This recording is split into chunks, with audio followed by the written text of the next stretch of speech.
તો આ ગંભીરા બ્રિજ તૂટવાની જે ઘટના અને ત્યારબાદ રાજ્ય સરકારે હાઈકોર્ટમાં કરેલી એફિડેવિટનો છેદ ઉડાવ્યો છે।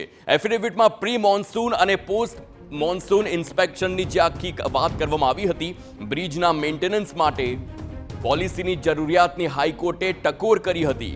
હાઈકોર્ટની ટકોર બાદ રાજ્ય સરકારે પોલિસી પણ બનાવી હતી અને બ્રિજનો સર્વે કરી 24 જાન્યુઆરી 2023નો રિપોર્ટ તૈયાર કરાયો હતો। 22 ફેબ્રુઆરી 2023 રિપોર્ટ કરવામાં આવ્યો હતો રજૂ અને બ્રિજ અંગે પોલિસી બનાવ્યાની વાતને પણ તેમાં ઓર્ડરમાં ઉલ્લેખ કરવામાં આવ્યો છે। 24 જાન્યુઆરી 2023 સુધીમાં 63માંથી 36 બ્રિજનું સમારકામ બાકી હતું, તે હિસાબ પણ આપવામાં આવ્યો હતો। ઉલ્લેખનીય છે કે મોરબી ઝૂલતા પુલની દુર્ઘટના બાદ હાઈકોર્ટે સરકારને રાજ્યના તમામ બ્રિજનું ઇન્સ્પેક્શન કરી રિપોર્ટ તૈયાર કરવા કહ્યું હતું અને જે બાદ રાજ્ય સરકારે તમામ બ્રિજની સ્થિતિ અંગે સ્ટેટસ રિપોર્ટ અને જવાબી સોગંદનામું હાઈકોર્ટમાં રજૂ કર્યું હતું અને સબ સલામતના દાવા પણ કર્યા હતા। રાજ્યના તમામ બ્રિજની ચકાસણી અને નિરીક્ષણ કરી યોગ્ય પગલાં લેવાઈ રહ્યા હોય તેવી પણ વાત કરવામાં આવી હતી।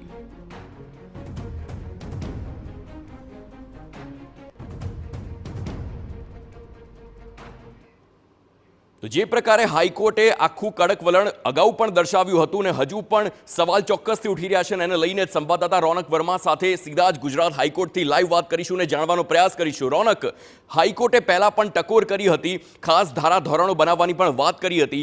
મોરબી પુલ દુર્ઘટના વખતની આ વાત છે ને ત્યારબાદ હાઈકોર્ટ જાગ્યું પરંતુ તંત્ર ના જાગ્યું, સબ સલામતના દાવા કરવામાં આવ્યા અને વધુ એક દુર્ઘટના સર્જાઈ। હાલ શું વધુ વિગતો મળી રહી છે? શું હાઈકોર્ટે ફરી કોઈ ટકોર કરી હોય સરકારને તેવી કોઈ વિગતો?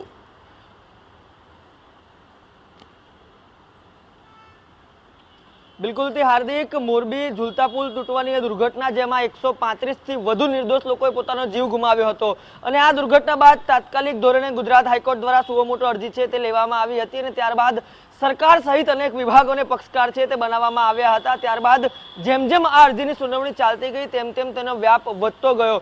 રાજ્યમાં જેટલા પણ ઓવરબ્રિજ આવેલા છે તેને પણ આ અરજીના વ્યાપમાં સમાવેશ કરવામાં આવ્યો અને ત્યારબાદ ગુજરાત હાઈકોર્ટ દ્વારા એ રિપોર્ટ છે તે મંગાવવામાં આવ્યો હતો કે ગુજરાત રાજ્યમાં કેટલા ઓવરબ્રિજ આવેલા છે, કયા સ્થિતિમાં છે। ત્યારબાદ રાજ્ય સરકારે તમામ જે ઓવરબ્રિજ છે તેનો એક સર્વે કર્યો હતો, તેનો એક રિપોર્ટ છે તે કોર્ટમાં સબમિટ કર્યો હતો। ત્યારબાદ તે રિપોર્ટ જોઈને કોર્ટે એક ખાસ ટકોર રાજ્ય સરકારને કરી હતી કે દર વર્ષે ચોમાસું આવે તે પહેલા અને ચોમાસું જાય ત્યારબાદ તમામ જે બ્રિજો આવેલા છે તેનો એક સર્વે કરવામાં આવે।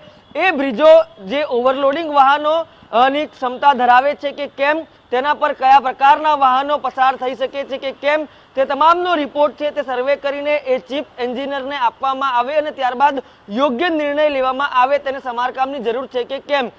આ વર્ષે ચોમાસું આવ્યું તે પહેલા TV9 ગુજરાતીએ સતત અહેવાલ દર્શાવ્યા કે કયા બ્રિજ જર્જરિત છે, કયા બ્રિજને સમારકામની જરૂર છે, પરંતુ રાજ્ય સરકાર ક્યાંક ને ક્યાંક આ બ્રિજનો સર્વે કરવામાં નાકામ રહી અને પરિણામ એ છે કે ગઈકાલે વધુ એક બ્રિજ ગુજરાત રાજ્યમાં તૂટી ગયો અને 15 લોકોના નિર્દોષ લોકોએ પોતાના જીવ ગુમાવ્યા છે। ત્યારે સ્વાભાવિક રીતે બેદરકારી કોની તે હજુ પણ નક્કી કરાઈ શકાયું નથી।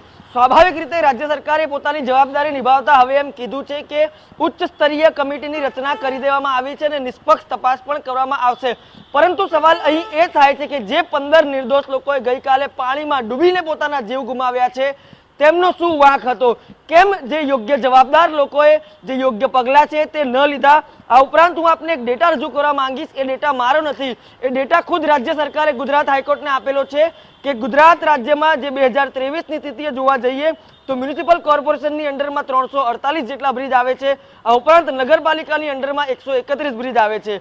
1441 બ્રિજ માર્ગ અને મકાન વિભાગના અંડરમાં આવે છે તો બીજા કેટલાક બ્રિજો છે તે પણ રાજ્યમાં આવેલા છે। આ તમામ બ્રિજોની જવાબદારી છે તે રાજ્ય સરકારની છે। નાગરિકોને સ્વચ્છ અને સ્વસ્થ જીવન આપવાની જવાબદારી રાજ્ય સરકારની છે। જે આખા બ્રિજની વાત કરવામાં આવે તો શું હવે શક્યતા ખરી કે હાઈકોર્ટ ફરીથી આ મામલે સ્વયં સંજ્ઞાન લે તેવી કોઈ શક્યતા?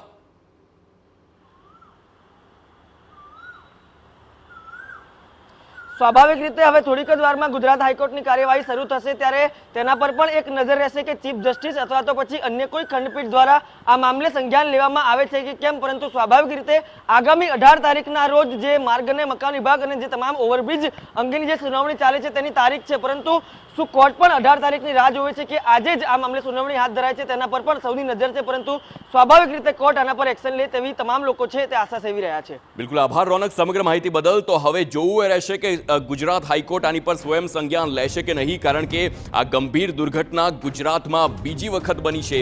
3 વર્ષમાં ફરી એક વખત પુલ દુર્ઘટના અને અનેક લોકોએ જીવ ગુમાવવાનો વારો આવ્યો છે.